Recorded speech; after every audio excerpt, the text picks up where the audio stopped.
Chapitre 10, la lutte continue tentation financière. Mon ministère, je l'ai dit, consiste à évangéliser, aller partout annoncer que j'ai été délivré, que je suis rempli du Saint-Esprit et que désormais je rends gloire au Seigneur. Mais cela ne va pas de soi. J'avais des centaines de millions de francs dans ma chambre, dans un coffre, près du lit, et, bien, lors de ma délivrance, cet argent a pris feu. De riche que j'étais, je fus réduit à ma plus simple expression. Mais ce que je reçois aujourd'hui vient de Dieu et constitue une bénédiction sans pareille. Satan m'a tendu beaucoup de pièges par l'intermédiaire d'anciens amis avec qui je pratiquais la sorcellerie. Fort heureusement, je suis totalement délivré et j'ai Jésus-Christ de sorte que je suis à l'abri de leur manigance. Lorsque je suis allé au Bénin, ces anciens amis qui enlevaient les enfants pour les vendre au Nigeria m'ont tenté par leur richesse extérieure. Grande maison, grosse cylindrée et j'en passe. Moi, j'étais à pied. Je n'avais plus ma grosse voiture. J'avais perdu beaucoup de choses, mais j'étais plus riche que tous réunis, car j'avais Jésus-Christ. Ces amis se moquaient de moi, ne comprenant pas que je suis riche en esprit, ma grande richesse, ma banque est au ciel. Ils essayaient de me tenter avec leur argent mais j'avais toujours présent à l'esprit la parole de vérité et de vie. Cette parole me rappelait sans cesse que le diable rôde, cherchant une faille pour me dévorer. 1 Pierre 5 verset 8. Aussi, je veille sur ma vie au nom de Jésus-Christ et je refoule ses amis. La famille ou Jésus. Mon père était très puissant, c'était un grand sorcier. Quand j'ai accepté Jésus-Christ, il m'a beaucoup persécuté, il a menacé les serviteurs de Dieu. Toutes les fois que j'allais rendre témoignage quelque part, s'il l'apprenait, il s'y rendait avec ma mère et armé d'une machette, pour m'empêcher de le faire, mais Jésus-Christ est toujours vainqueur et je rendais malgré tout le témoignage. Dans Jérémie 17 verset 5. Le Seigneur ne dit-il pas, malheur à celui qui se confie à un homme, que les chrétiens qui considèrent leurs parents comme leur Dieu et ont peur de les offenser en leur présentant la vérité fassent attention. Ce danger guette même les églises, certaines personnes adorent des hommes dans certaines églises. Mais c'est Jésus-Christ que nous devons adorer, car c'est lui le Dieu vivant. Je peux me confier à un serviteur de Dieu pour qu'il m'aide dans ma vie spirituelle. Mais jamais je ne l'idolâtrerai. En ce qui me concerne, j'ai beaucoup évangélisé mon père. Il s'est même rendu 2 fois à l'église.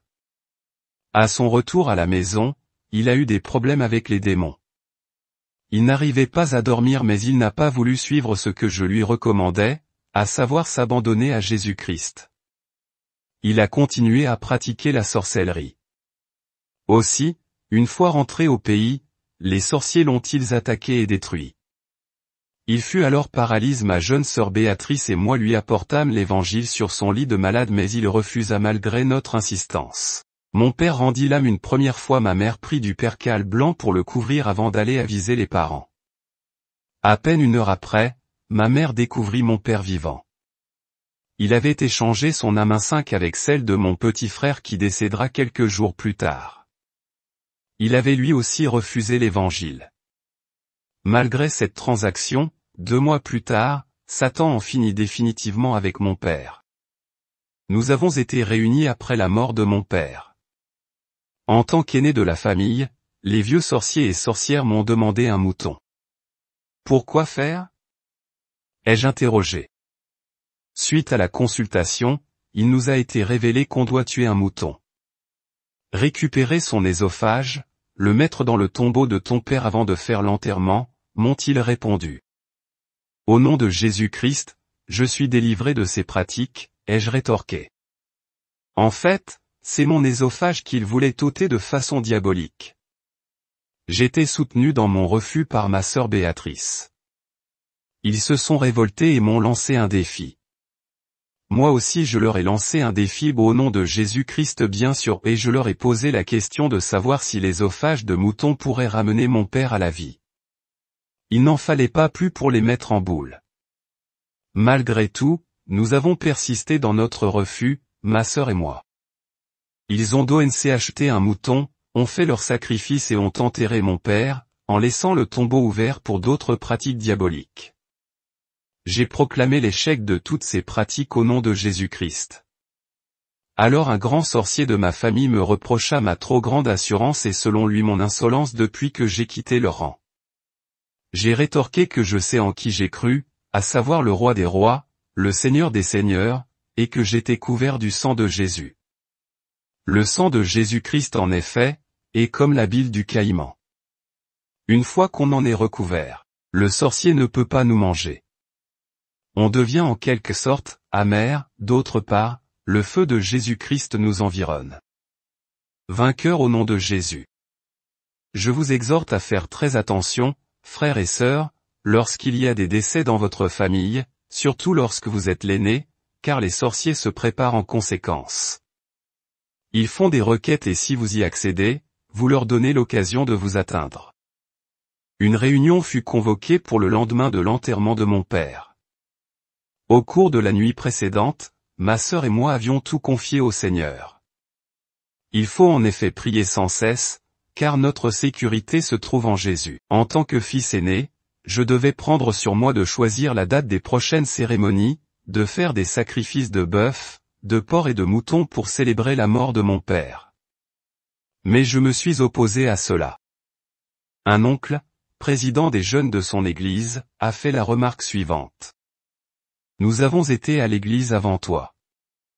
Moi, j'ai été baptisé et confirme, mais on ne nous a jamais dit de nous opposer à de telles pratiques au niveau de notre famille. La Bible ne dit-elle pas, « Mon peuple périt par manque de connaissance » ? Ma réponse fut ceci. Et de pratiquer le mal.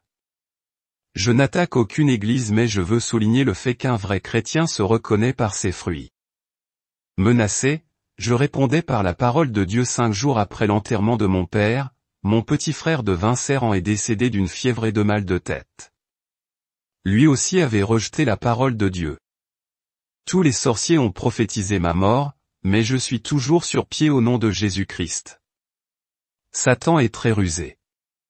Il se déguise, et seule la parole de Dieu enseignée par ses fidèles serviteurs nous permet d'avoir le discernement. Il faut être humble dans l'Église, car le Seigneur résiste aux orgueilleux. 1 Pierre 5 verset 5.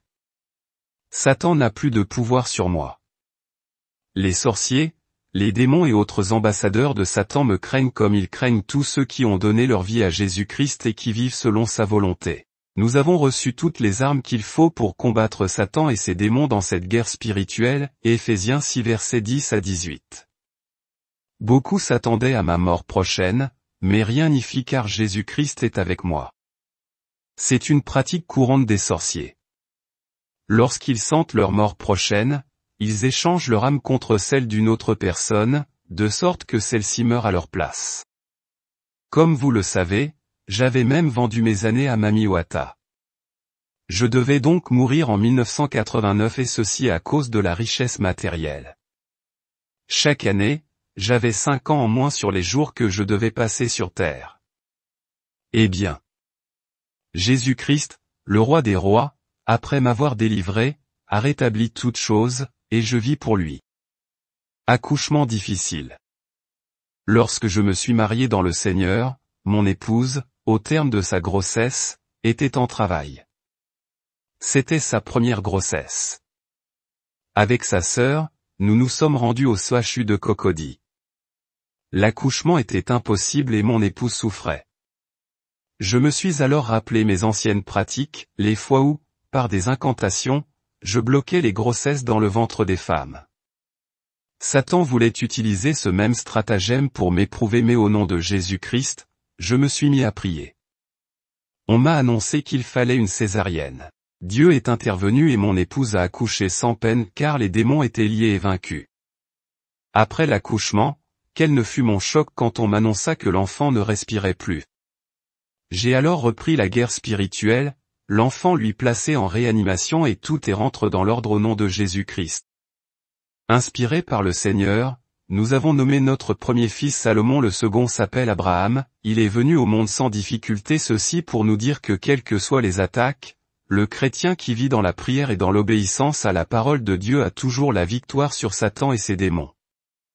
c'est là encore un aspect de ma délivrance opérée par le Seigneur, notre Dieu. Je voudrais vous exhorter à être très vigilant autour de vous, dans votre foyer. Car Satan peut même passer par votre femme ou par un membre de votre famille pour vous persécuter une fois que vous êtes délivré.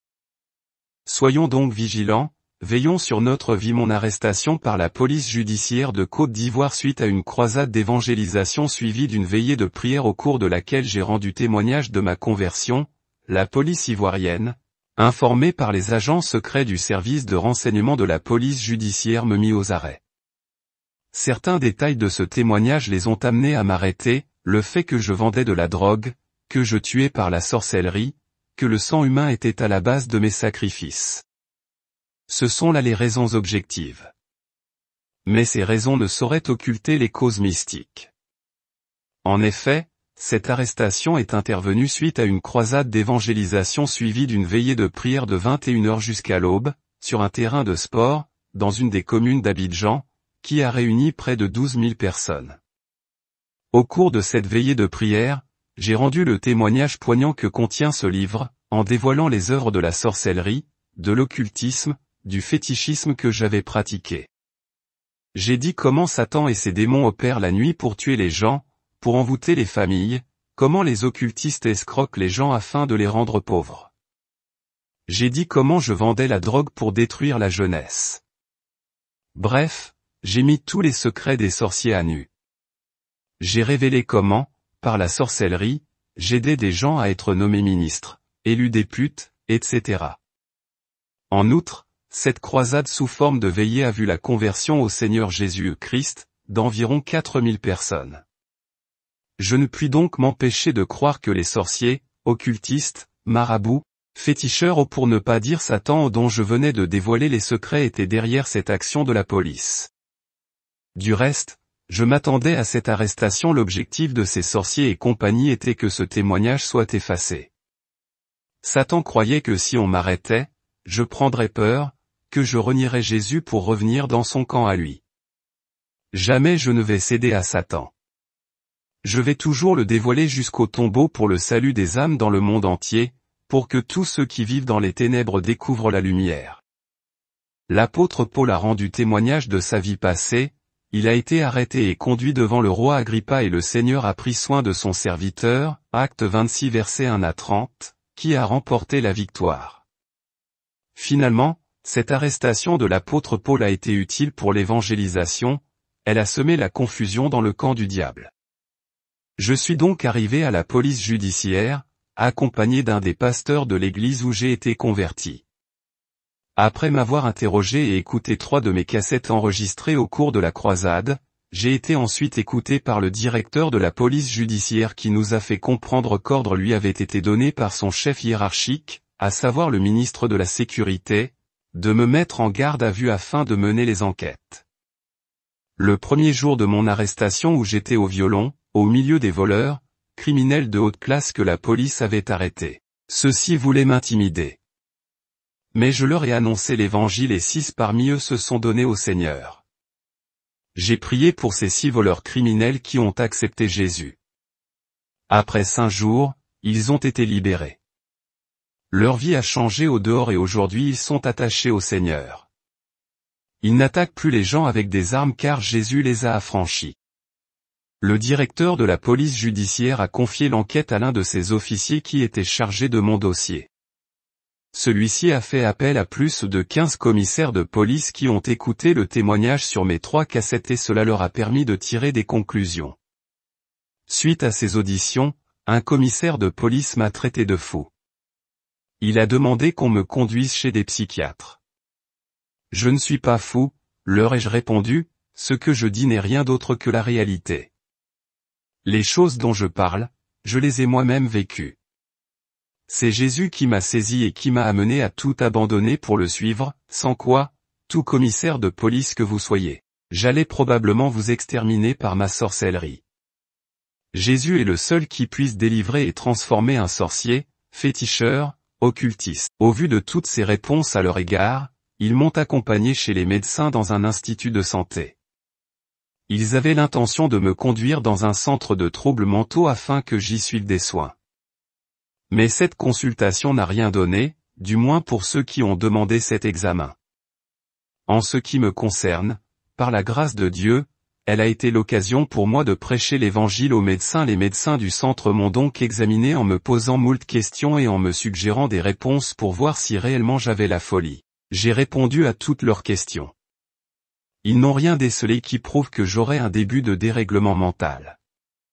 À la vérité, les médecins étaient quelque peu perplexes.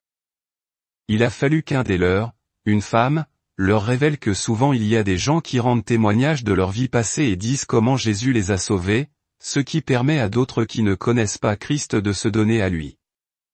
Il a fallu cet argument pour que les médecins déclarent négatif le résultat à l'examen. J'étais en possession de tous mes moyens en dévoilant Satan et ses démons qui sont déchus. Une chose m'a beaucoup frappé dans tous ces déplacements que je faisais avec ces officiers de la police judiciaire, c'est qu'ils avaient des mitrailleuses chargées derrière moi. Même pour aller aux toilettes, ces officiers m'avaient toujours à l'œil, arme au poing. Ils se disaient entre eux qu'il fallait me suivre de près, qui sait si je ne me transformerais pas en mouche pour disparaître de leur vue. Je leur ai alors indiqué que je suis devenu une nouvelle créature et que je ne pouvais plus me transformer en mouche. Jésus-Christ m'a affranchi, leur ai-je dit. Je ne peux plus faire la sorcellerie, je vis pour le Seigneur. Si le résultat de ma consultation en psychiatrie, m'évitait d'être conduit et gardé au centre des troubles mentaux, pour y suivre des soins, il m'exposait à la prison. En effet, après le résultat des médecins indiquant que je ne présentais aucun signe de début de folie, j'ai été ramené à la direction de la police judiciaire. Le rapport de mon examen à d'ONC était remis au directeur de la police judiciaire par ses officiers. Après avoir lu ce rapport qui s'est terminé par un résultat négatif, le directeur était troublé, il se demandait ce qui n'allait pas sur place. Il a fait son rapport à son supérieur hiérarchique, à savoir le ministre de la Sécurité, lequel, troublé aussi par le résultat, a ordonné qu'on me défère devant le parquet, le tribunal le plus compétent, pour prendre la décision finale. J'étais à 9 jours de garde à vue à la police judiciaire, 9 jours que j'ai transformés en moments de jeûne et de prière. J'ai intercédé et pleuré devant le Seigneur. Dieu m'a répondu et voici la parole qu'il m'a adressée, je ferai de ton témoignage un instrument pour le salut des âmes dans le monde entier. Ne crains rien, j'assure ta défense partout où tu seras trimbale. Comme il est merveilleux d'entendre la voix de son Dieu. Pour me déférer devant le tribunal, ces officiers ont dressé un procès verbal censé retracer toute ma vie passée, comment par la sorcellerie et par l'occultisme, je détruisais des vies humaines, comment je vendais la drogue, etc. Or, dans ce procès-verbal de 15 pages, rien n'a été souligné concernant ma conversion. Comment Jésus m'a saisi et comment mes fétiches ont été brûlés par les pasteurs à l'église, ainsi que ma nouvelle vie en Jésus-Christ. Ils se sont contentés de souligner premier mauvais côté. Ce procès-verbal a été chargé de bien de délits qui m'ont été attribués comme suit, assassin, sorcier, trafiquant de drogue, criminel en association. Avec ces délits, je devais être condamné de 10 à 20 ans de prison ferme. Notre Dieu qui n'abandonne pas ses enfants ni ne les laisse orphelins, allait-il laisser faire? Sa parole ne déclare-t-elle pas? Denis a donc maintenant aucune condamnation pour ceux qui sont en Jésus-Christ, Romains 8 versets 1 à 2. Cela montre que celui qui fait de mauvaises choses telles que meurtre, abomination, etc., et qui prend la décision d'accepter Jésus-Christ le seul sauveur de l'humanité et le seul médiateur entre Dieu et les hommes ne sera plus condamné. Sa parole dit encore, si le Fils vous affranchit, vous serez réellement libre, Jean 8 verset 36, si quelqu'un est en Christ, il est une nouvelle créature, les choses anciennes sont passées, voici, toutes choses sont devenues nouvelles, 2 Corinthiens 5 verset 17. Dieu, dans sa compassion m'a pardonné depuis que j'ai accepté Jésus qui m'a racheté à grand prix. Si Dieu ne m'avait pas pardonné, je serais déjà mort et condamné à l'enfer au jour du jugement dernier. Ces officiers m'ont donc fait signer ce fameux procès-verbal. J'attendais mon départ le 10e jour de ma garde à Aix-en-Grave-Vue. Et c'est précisément ce jour que Dieu choisit d'intervenir. Grâce soit rendue à Jésus, le roi des rois, le Seigneur des seigneurs, le président des présidents, notre avocat auprès du Père, qui intercède pour nous nuit et jour, ce Fils authentique de Dieu qui est sorti du tombeau, qui a vaincu la mort, qui a écrasé la tête de Satan, lequel ne fait plus que remuer sa queue, ce Jésus qui est intervenu en faveur de l'apôtre Paul devant le roi Agrippa, en présence de tout un peuple, ce Sauveur merveilleux est venu à mon secours et a détruit tous les plans de Satan et autres démons d'emprisonnement. Je devais monter dans la camionnette de liaison entre les commissariats et le parquet. Avant que je ne mette mon pied gauche dans cette camionnette suivie du pied droit, les deux poignets menottes en vue du départ pour le tribunal, un coup de téléphone se fit entendre. À la direction de la police judiciaire, de la part du ministre de la Sécurité qui lui-même avait reçu l'ordre de la présidence de la République, de ne pas me déférer au parquet, mais de me libérer immédiatement. Toute la direction de la police judiciaire était étonnée de ma libération. Sur place, on m'enleva les menottes des poignets et je fus confié à l'église où j'ai été converti. En fait, après avoir été informé, les autorités de la présidence ont à leur tour informé son Excellence le Président de la République, Feu Félix Houphouët-Boigny à qui ils ont fait écouter mes cassettes. Il se serait alors réjoui de ma conversion et de ce que Dieu a fait une telle œuvre dans son pays, la Côte d'Ivoire. C'est ainsi qu'il a décidé de me libérer. Cela dit, je maintiens que le véritable auteur de ces instructions au Président de la République, c'est Jésus. Je dois dire qu'ayant appris mon arrestation par la police judiciaire, beaucoup de pasteurs et fidèles se sont mobilisés et étaient prêts à entreprendre une marche de 2 jours dans toute la ville d'Abidjan afin d'obtenir ma libération. C'est là une belle démonstration d'amour, de l'amour que les anciens de l'Église primitive pratiquaient les uns envers les autres. Oui, ce même amour doit se manifester dans la vie des chrétiens d'aujourd'hui. Si un frère ou une sœur en Christ a un problème, nous devons le soutenir pour que ceux qui n'ont pas Christ sachent que les chrétiens s'aiment. Ne tournons pas le dos à tous nos frères et sœurs qui traversent les épreuves, qui sont en difficulté. Manifestons-leur notre affection afin qu'ils soient fortifiés. En Jésus-Christ, pratiquons l'hospitalité, l'amour, la tolérance et le pardon les uns envers les autres. Cette belle démonstration de solidarité est une preuve supplémentaire que c'est Dieu qui était à l'œuvre. À lui soit la gloire au siècle des siècles. Satan avait tout planifié pour que ce témoignage ne soit pas répandu dans le monde entier. Mais la puissance de notre Seigneur est au-dessus de toutes les puissances, aussi, Satan a-t-il échoué. Sa défaite a été totale et Jésus a remporté la victoire. À preuve, des milliers de personnes ont écouté ce témoignage sur cassette et des milliers d'autres le lisent aujourd'hui pour le pardon de leurs péchés, pour leur salut, leur délivrance et leur restauration. Du reste, depuis ce jour, je redouble d'efforts contre Satan et ses démons. Au cours de tous les programmes de croisade d'évangélisation, de conférences et de séminaires, je ne cesse de dévoiler les sorciers, les occultistes etc. À travers mon témoignage que le Seigneur me permet de rendre partout où je vais, des anciens clients, des sorciers ont donné leur vie à Jésus-Christ. Le Seigneur m'accorde la grâce d'aller à l'intérieur de la Côte d'Ivoire comme à l'extérieur pour rendre ce témoignage et le glorifier devant tous. Je suis prêt à aller partout dans le monde témoigner de ce qu'il m'a été donné de croire, rien que pour la gloire de notre Seigneur Jésus-Christ qui m'a dit, « Va et raconte ce que j'ai fait pour toi. » Mais je dois dire que je n'ai pas toujours eu du succès, à preuve, mon propre père et de nombreux membres de ma famille qui sont décédés dans la rébellion contre Dieu. J'ai annoncé l'évangile à mes 2 disciples. Ils m'ont traité de fou. Par la suite, le premier est mort du sida, le deuxième a cogné une pierre au retour du champ et mort s'en est suivi après 4 mois. Chapitre 11, Exhortation à la vigilance et à l'évangélisation. Vigilance. Le temps est court. Les sorciers, occultistes, féticheurs guérisseurs sont sans pitié. Ils vous séduiront en vous faisant croire qu'il y a de l'espoir dans tout ce qu'ils font, mais ce n'est que du mensonge et du vol car, leur père qui est le diable est le père du mensonge. Les sorciers, occultistes, marabouts, etc. ne sont que des escrocs, des trompeurs, des séducteurs. Ils vous feront des trucs pour vous rassurer quant à votre avenir.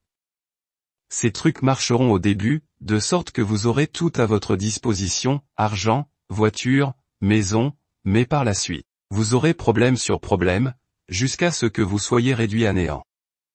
Vous aurez des soucis. Après quoi, Satan réclamera tous vos biens avant d'en finir avec vous. Vous vous retrouverez dans la tombe. Si Satan vous donne 10 millions francs CFA au départ pour vous attirer, il vous réclamera 20 millions francs CFA à la fin et vous tuera. La puissance des sorciers, des occultistes, des marabouts, etc. est éphémère et limitée, mais la puissance de notre Dieu est au-dessus de toutes les puissances et elle est éternelle. Quand Dieu bénit, c'est pour toujours et cette bénédiction n'est jamais suivie de chagrin. Avec Jésus-Christ, il y a toujours de l'espoir. Gardez-vous d'aller chez les devins, les sorciers, les marabouts, ils vous dépouilleront, vous ruineront jusqu'à ce que vous soyez réduit à votre plus simple expression. Je parle de choses que j'ai pratiquées avec mes clients. Au début, ils étaient au beurre. Ils étaient très riches, ils possédaient des voitures, des maisons, etc. Mais à la fin, ils devenaient misérables. Je les aidais par la sorcellerie puis par la même sorcellerie, je les rendais pauvres. Si tu vis dans cette situation maintenant, il te faut Jésus-Christ qui est venu libérer les captifs. Il faut l'accepter de tout ton cœur et tu verras sa gloire dans ta vie. Aucun sorcier, marabout ou féticheur ne peut apporter une solution satisfaisante à tes problèmes, seul Jésus-Christ peut te sauver et t'apporter la vraie solution. Dieu ne déçoit jamais ses enfants, il est Dieu, il ne change pas, ce qui sort de sa bouche, il l'exécute. Il est fidèle dans toutes ses promesses. Mes amis, venez à Jésus-Christ et il vous donnera la vie éternelle. Satan est mauvais. C'est un faux maître qui ne pardonne pas à ses adeptes. Satan n'a jamais fait du bien à qui que ce soit. Au début, il vous offre la vie en rose mais à la fin, la déchéance et la mort. À vous, chers ministres, députés, maires, PDG, directeurs de société, confiez-vous au Seigneur Jésus-Christ et détournez-vous de la voie des sorciers, des marabouts et des occultistes. Vous qui avez confié vos affaires, votre société, vos entreprises, votre commerce etc. aux sorciers, aux marabouts, aux occultistes ou aux devins afin de prospérer, je vous exhorte à faire demi-tour pour confier votre vie tout entière au Seigneur Jésus-Christ car, il est le chemin, la vérité et la vie. Si vous vous confiez en lui, il vous protégera, il vous bénira et il vous apportera sa vraie sécurité. Si vous êtes en Jésus-Christ, aucun sorcier, marabout, occultiste, ou féticheur n'a le pouvoir sur vos affaires, sur votre société, sur votre commerce, sur votre entreprise et sur votre travail. Veuillez emprunter la vraie porte qu'est Jésus-Christ. Car large est la porte, spacieux est le chemin qui mène à la perdition, et il y a beaucoup qui entrent par là. Mais étroite est la porte, resserre le chemin qui mène à la vie, et il y a peu qui le suivent, Matthieu 7 versets 13 à 14. Le chemin large, c'est le chemin des sorciers, marabouts, occultistes et féticheurs. Beaucoup entrent par ce chemin pour se perdre. Le seul chemin que je vous conseillerais, c'est le chemin étroit, resserré, qui mène à la vie éternelle. Peu de gens le découvrent certes, mais c'est le bon chemin. À toi de choisir mon ami.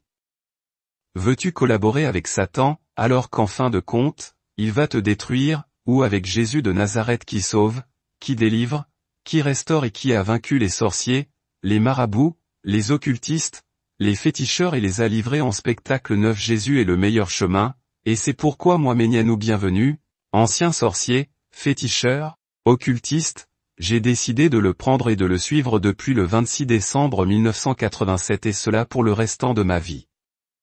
À toi de choisir, mon ami. Le bon choix, c'est Jésus-Christ qui viendra bientôt pour enlever son Église. Le temps est court. Les sorciers ne font que tuer les jeunes cadres du village. Ils ne font que créer des problèmes aux gens, ils ne font qu'envoûter la société. Ils ne font que diviser les familles. Ils ne font que détruire les pays par la guerre, par les inondations, par les catastrophes aériennes et par les collisions de trains.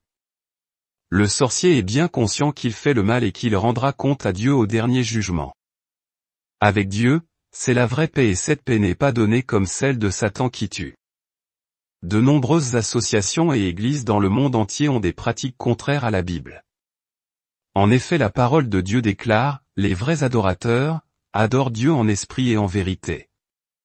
N'allez pas vers ceux-là qui prétendent mettre la Bible en avant, alors qu'en dessous ils ne pratiquent que sorcellerie, occultisme et fétichisme.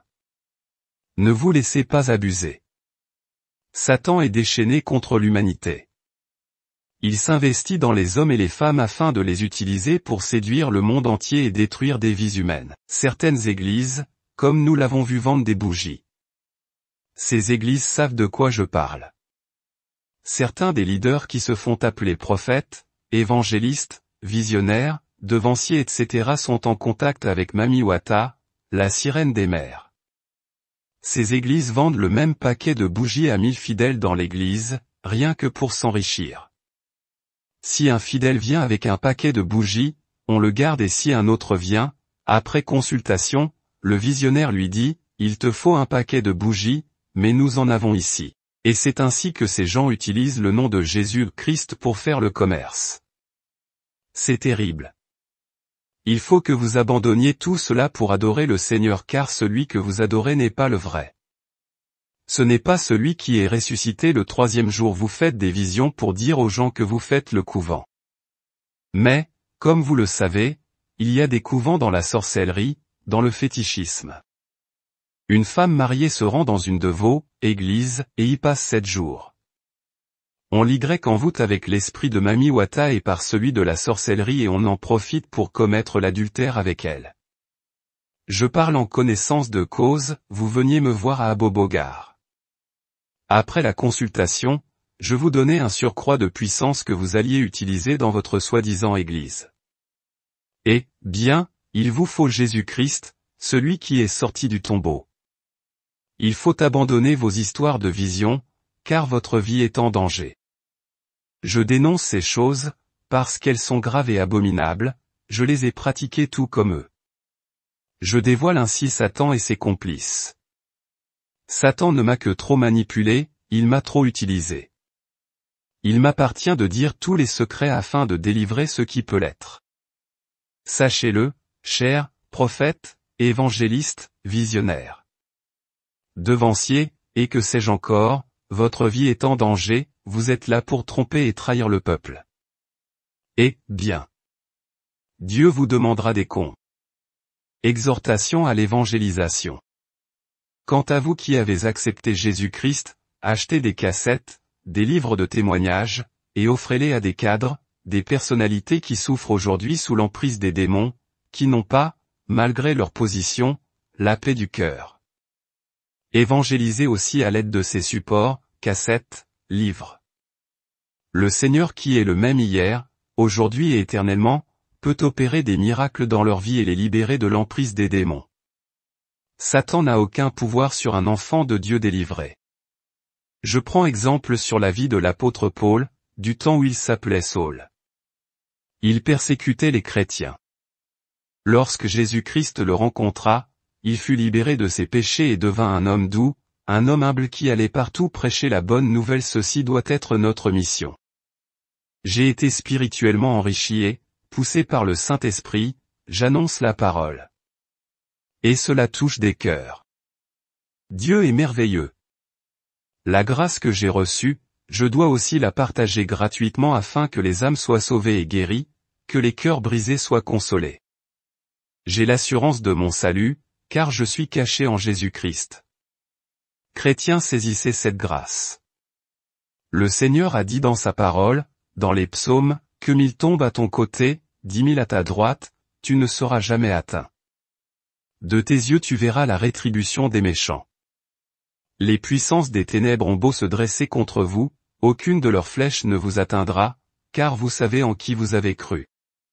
À ce propos, j'ai une expérience intéressante à partager. Au Bénin, une nuit très tard, je revenais de l'église en passant au bord de la mer, les Angbeto, des génies, sont sortis pour m'intimider, mais je louais le Seigneur en marchant. Ils m'ont demandé, qui es-tu? Et j'ai répliqué, Fils de Dieu, petit frère de Jésus.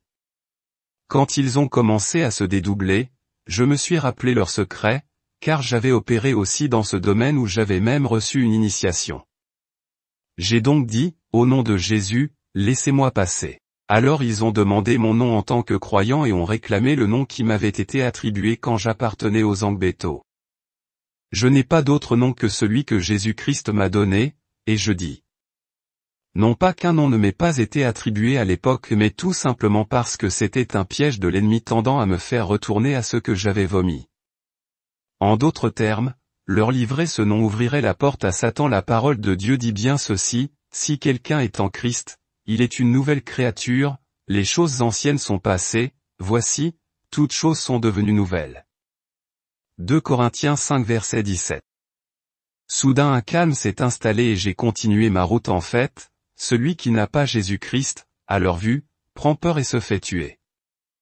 Un chrétien n'a plus peur des sorciers, des totems, des masques où qu'il se trouve dans le monde car il est en Jésus-Christ et tu es un enfant de Dieu délivré.